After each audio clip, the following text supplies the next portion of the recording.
Yeah, that's about right. Yes. A little bit. Yeah. Good luck. Thank you.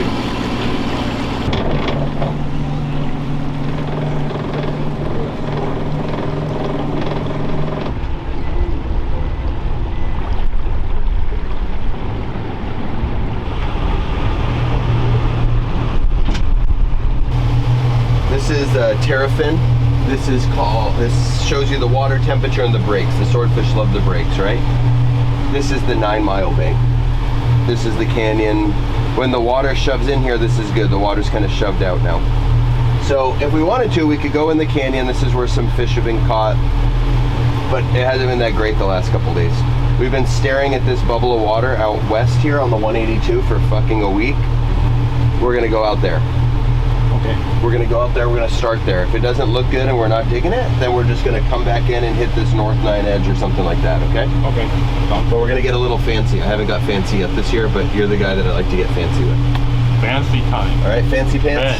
Fancy Nancy. Fancy pansy, fancy, fancy fish. Yeah.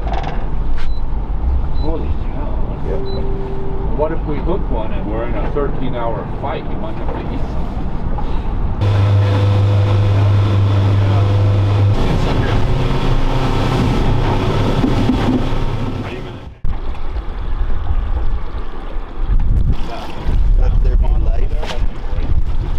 What's that, homie? It's November 1st. November is definitely the kind of prime swordfish month. And there's been some fish caught inside of us on one of the other banks, but we decided to come out here and try something different, kind of get away from the weekend crowd and try to find our own. And so that's it. We got 2 lines out. We got a buoy bait way out here covering some water, and then we're fishing straight up and down on this one, hoping for a shot. Not the best season. 2019 was kind of the breakout season when the most were caught and guys started doing it the most. We've caught a couple fish this year, but what's around has been big. So a new state record was set, 660 something pounder, multiple fish over 400. A guy the other day fought one for 13 hours, drug them 30 something miles, and they lost it at the end, unfortunately. So what we're lacking in numbers in kind of that schooler, what we call stalker fish, 170 to 190, 210 pounders. There's a lot of really big ones right now. So it's definitely the best chance at a 400 plus pounder probably in California history.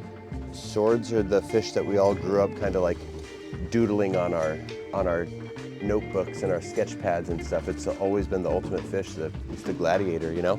So definitely the hardest fish to catch in California waters, and guys like Fumio, you've caught everything and done everything, and this is kind of the ultimate thing to do. So he hasn't caught one with us for a couple years. He's been a part of 2 swordfish, and we're hoping to get him a big one today. Ain't that right, Fumio?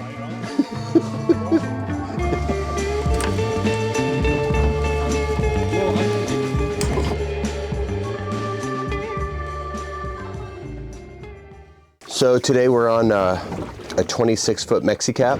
They're built in Ensenada, and it kind of bridges all the boats I've had. I've had 8 boats work through my business now, and this boat kind of encapsulates all of those.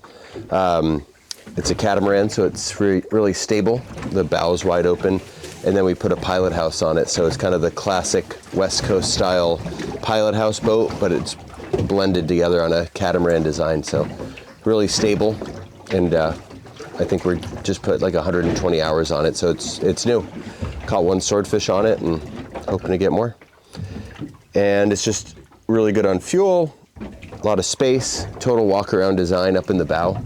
So in other boats I've had, you gotta kind of clamber up to the bow, and it's not too natural fishing up there. It's a full open platform on this boat. So for this style of fishing, you don't use that a lot because all the business happens back here, but for our white sea bass program and casting for bluefin and stuff, it'll be nice to have that open bow. The last boat I got before this was a Freeman. I still have that, 34 Freeman, and we fell in love with that catamaran design. Really stable, really good on fuel, really cuts through the weather good, can travel at high rates of speed. So yeah, so moving forward, we're kind of all catamaran fleet here.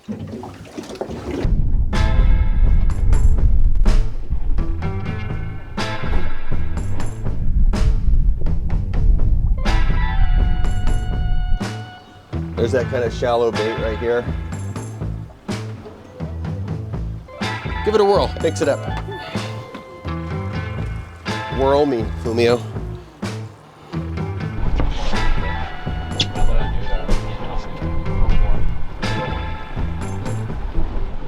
Well, we hadn't caught anything all day, and we're gonna make a move inside, and we ran over a bunch of bird, bait, life, current line, temperature break, kind of, if you're gonna paint a picture for what you want for swordfish, this is it. So we got our line set up. There's a little strip of slightly warmer water, and I'm just kind of sliding us back into that. And we're gonna try to spend our afternoon just sitting in that strip of water. Miles and miles and square miles and blocks of water. Oh, it's a whale. And sometimes just a little postage stamp area like this will kind of be where they're at and save your day. So we're doing it. Got about an hour left here. Good sign of life, birds, whales, ripped up kelp. And we're just gonna try to find this strip of hottest water and just get in it and drift here.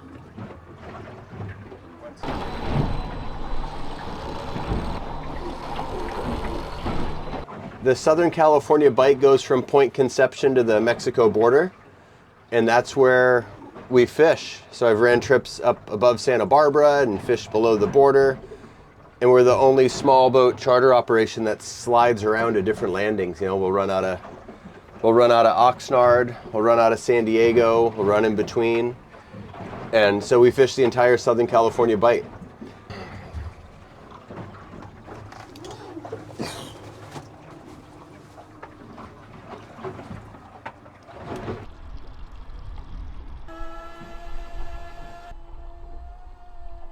Race up because we're running out of time.